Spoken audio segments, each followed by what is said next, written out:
హిందూగా జీవించాలంటే పన్ను కట్టాల్సిన సమయం. ఈ దేశ శ్రమ బాద్షా పాదాల కింద నలిగిపోతున్న సమయం. ఒక వీరుడు కోసం ప్రకృతి పురుడు పోసుకుంటున్న సమయం. గోల్కొండ నుండి 8వ వాడు బయలుదేరాడు.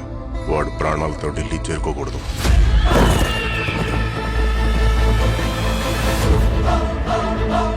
ఇది నేను రాసే చరిత్ర. సింహాసనమా, మరణ శాసనమా? ఈ భూమి మీద ఉన్నది ఒక్కటే కోహినూర్.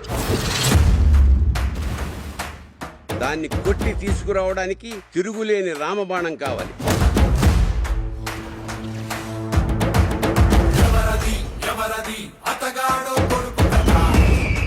ఇప్పటిదాకా మేకల్ని తినే పులిని చూస్తుంటారు.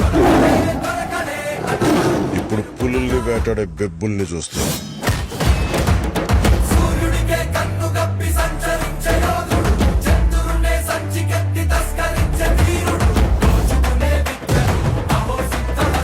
సర్దుకోలేకపోతున్నాను, సాయం చేస్తావా? దశమి రోజు పంచమిని విడిపించాలన్నమాట.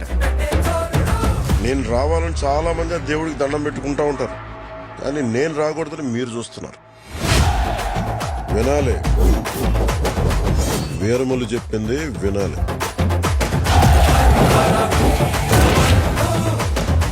నువ్వు మా వెర్రివిస్తున్న మావయ్యవు కదూ.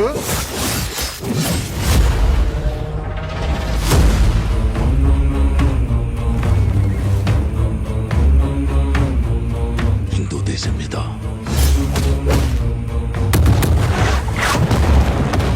పవిత్రమైన మన జెండా గర్వంగా ఎగరాలి. ప్రకృతికి ఇంకో ధర్మం ఉంది ఔరంగజేబ్.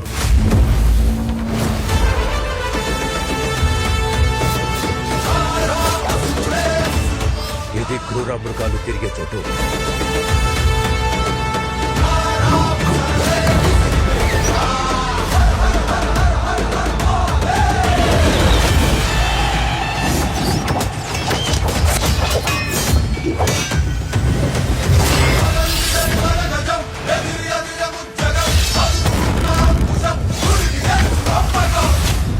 ఆంది వచ్చేసింది.